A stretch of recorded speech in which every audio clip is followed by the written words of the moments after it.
But I think one of the reasons why these people have this deep-seated anger and resentment is there's a bunch of people out there that have these lives that are deeply unsatisfying, because I think there are so many people that are working all day long doing something that is deeply unsatisfying and almost painful. Yeah, it's soul killing. Soul killing. Yeah. They're stuck in traffic all day, and then they're stuck in a cubicle after that. They relish the time to take a shit in the bathroom and look at their phone. I mean, they literally do that. That's a highlight of someone's day. They get in traffic on the way home. They get home after that, they're watching television, and they're... You ever notice that some people seem to want to hang on to stuff that is bothering them? They're forever talking about it. They don't want to let it go. They've had a failure at something and it's grown. I can't get over it. They just can't get over it. Or somebody said something nasty to them. They don't want to let it go. Do you know what we should do? We should ask ourselves, everything that happens, is this serving you? Is this serving you? And if it's not serving you, get rid of it. You don't want anything in your life that's not serving you, that's not causing you to grow, that's not adding to the quality of your life. I don't care what it is. You will find some people, they just hold on to bad stuff. They hold on to problems. They don't want to seem to let it go. And that adds more problems. Whatever you focus on grows. The only thing that can grow is the thing you give energy to. Why would you hold on to anything that's not serving you?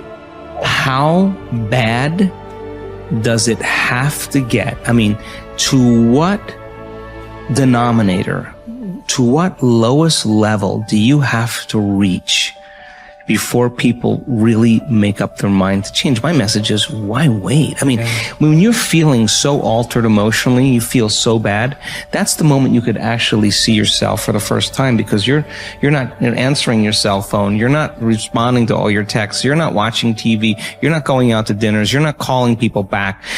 Something's altered in you, and you're starting to become self-aware, right? I dare you to analyze yourself first, your company first, your character, your behavior, your work ethics. I dare you to analyze it and see if there's any change you can make. See, you cannot manage time, but you can manage activity. You can manage your activities. Make certain that what you're doing really makes a difference. Make certain that you're spending your time on activities that are productive, that are taking you in the direction of your goal. If you think about the person that you want to become, what's that person do every day that you don't do right now? And when you start to do the thing that the person you want to become is doing, you leverage something called behavioral activation therapy. And that is a whole body of research that says when you act like the person you want to become, it's the most powerful way to change a habit. It's even better therapy than talk therapy, because the action proves to your brain that you're becoming that person. You're seeing the change through the action, and so then the brain catches up and starts to relate to you like a person that's confident, or a person who adores their appearance, or a person that celebrates themselves exactly as they are. Before you start the day, ask yourself, how do I want to think today? How do I want to feel? How do I want to behave? I mean, what would greatness look like? What would love look like today? What could I do that would be really cool for me at the end of the day? Say, wow, so I had a good day today. What would make me feel that way? And if you can't find an answer to that, start reading. Who reads anymore? Read a book. I read so many books a week. I know, I'm that way too. So read something about, you want to be wealthy? Read a book about someone who became wealthy, and get real and realize they may have failed 50 times before they actually pulled it off. Or what were their characteristics? What were their traits? What made them? It wasn't about their wealth, it was about who they became. That's the key, right? So fill your brain with a little knowledge, and then just start asking yourself, what's the greatest expression of myself that I can be today? And rehearse it. Rehearse how you're going to be. And then if it leads to a different choice, that's the unknown. Mm-hmm. And just know that it's not going to be predictable. It's going to be a little uncomfortable. That's where the magic happens. If you can stay relaxed and awake in the unknown, things get pretty exciting. When you're back to the known, you're back to the familiar. Don't expect anything to change in your life. And if you say it's that person or that circumstance, you defaulted and went back to the program of the victim, allowing your outer environment controlling your thoughts and feelings. If you truly do this well, This is what I discovered.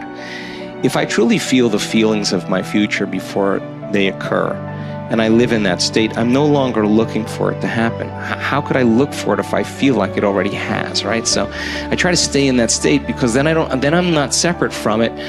And that tends to be when the magic happens. There's no control anymore. There's no predicting. There's no perfectionism. There's none of. All there is just kind of an experiment. Like, I'm experimenting to see if I changed my thoughts and feelings, if my life will change. And that should be the experiment everybody has. And do it with curiosity, and do it with just seeing if the experiment works. If it doesn't, change something else about yourself until it starts to work. Deciding who are we going to be. You know, we shouldn't hope to end up one day a magnificent, strong, beautiful, capable, kind, loving person. We should start living like that today, hopefully, so that we become that. That who we become is not an accident, but hopefully a purposeful intent. That our days and how we approach our days are literally driven by the intention of who we're going to bring. That we bring our character into each of the circumstances of our lives, and by doing that, maybe we can't always direct every circumstance of our life. We can't control everything, but we can certainly control our responses to them. We can certainly dictate who we're going to be in those circumstances, and that helps us achieve our ultimate destiny that we desire, not one that just lands on us. I think the other thing that really comes to people's into their power is when they really discover that, you know, each of our days is something that we can also design. Not just design who we're going to be. How are you going to design your day? What's this day going to be about? What's going to get your attention? What's going to get your focus? And what should not be getting your focus is just your inbox, or just what I call browser blackout, clicking around on all these blue links or images, or swiping here and swiping there, and then losing 4 or 5 hours of your day. Because what ends up happening for so many people is they lose 2 or 3 hours to distraction each day, maybe 4 hours of distraction of television a day. And over the course of their lives, now a decade is gone of opportunity, a decade of missed opportunities to connect with your family, to achieve your dreams, to work a little harder, to contribute that thing you always contribute, to learn that skill that you wanted to learn.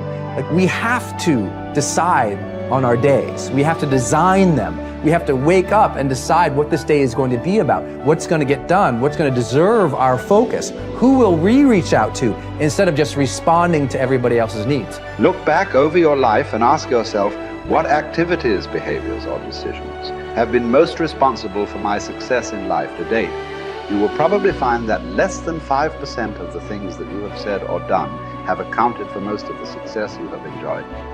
You may find that it was your unique ability to solve a particular kind of problem or to take advantage of a particular type of opportunity. You may find that your special talent was an interpersonal skill that enabled you to influence and persuade other people at a particular time and place. You may find, on analysis, that it was an ability to take charge and accept responsibility for accomplishing a particular goal. Whatever has been responsible for your successes in life to date may be a good indication what you should be doing in the future.